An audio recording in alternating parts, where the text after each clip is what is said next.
Welcome back to DFW Close-Up. We have been talking about the new year and resolutions, and so many people want to get involved in volunteering but don't always know where to start. But today, Andrea Sutcliffe is here from Executives in Action to tell us a little bit more. And thank you for being here, Andrea. Thank you for having me. Of course. So tell me a little bit, volunteering is so powerful. I mean, you help yourself, you help your community, you learn about other people, and you really help others. So in DFW, what would people gain from volunteering in this community?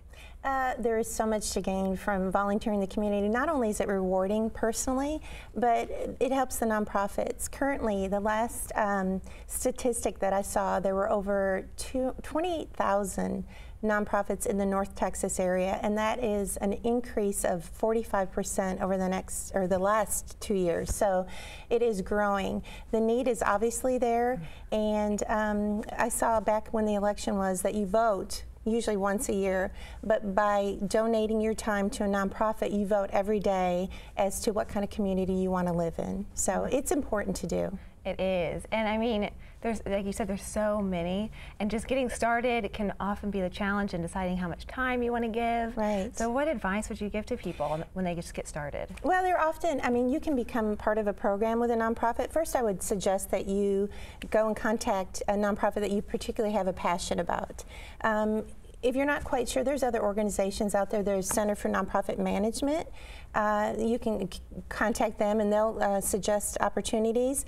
Young Men's Service League. There's a lot of groups out there you can get involved in, but I personally would go to a nonprofit that you had a passion for. And I know you have a segment coming up on animals, and I absolutely love animals. So there are, contact them directly. It could be a day event, or it could be an ongoing project where you come in once a week for a couple hours. So basically just check with them and see what the opportunities are, and then base your decision on that. Right, that's really good advice, because if you just find what you love, sometimes it doesn't seem like work anymore. It isn't. It's a passion, and you are giving back. And with a shortage on donations, and again with the number of nonprofits, everybody's fighting for those same donor dollars. So it's extremely important to volunteer and give your time back, because you are not only, again, making yourself feel good, but you're helping that nonprofit who often desperately need that help. Mm-hmm. The other thing I would suggest is, if you're not able to give a lot of time, you could, through your business, donate or start a program where you can donate. So if somebody wants to set up a program where you can wear jeans every day, and you paid to wear jeans, and then as a group, you could collectively decide who you want your donation to go to. So it doesn't always have to be time commitment, mm-hmm. but if you aren't able to do that, I would suggest doing the donation part. Find a way to raise funds for a nonprofit, then donate that way. Yeah, just like, something that you do in your everyday life. Absolutely. Can go to help them out. Absolutely. And you're with Executives in Action, so tell me just a little bit more about that. Executives in Action, we work with, right now we have over 200 nonprofits and 30 nonprofits in the waiting pool to join our organization. We work with executives, senior level executives in transition, and what we do is we pair them up with the nonprofit, and they provide a pro bono service grant to the nonprofit.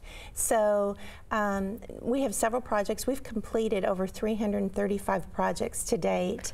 Wow. And the need is so, it's so overwhelming right now, because again, there are, shortage in donor dollars, and obviously the number and the growth of nonprofits is growing tremendously, so the need is as well.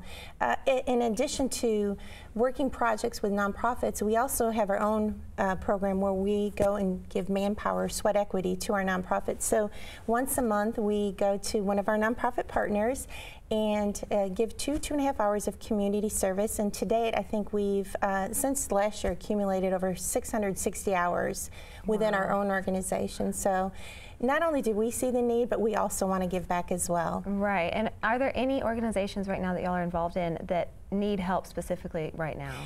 All of them do. To be honest, yeah. All of them do. Sure. Right now, one of the nonprofits that are spotlighted or highlighted is the veterans, returning veteran programs.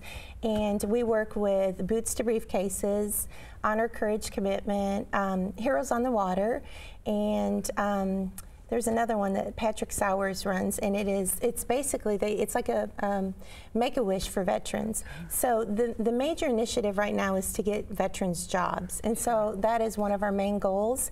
There are different nonprofits out there that are working with that, and as well as Heroes on the Water and the organization that Patrick Sowers works with. It's a little bit different as far as the veterans, but the returning needs, whether it's housing, jobs, physical rehab, whatever it is, we're all trying to pull our resources together to work with returning veterans. Sure. Well, Andrea, thank you so much for joining me today. And if you want to find out more, you can always go to executivesinaction.org. Absolutely. That's your website. Awesome. And Eat, Drink, and Change Lives. That's a slogan for an organization that is making a mark in the Dallas community. Find out who they are and who they help and how you can get involved. Stick around. You're not going to want to miss this.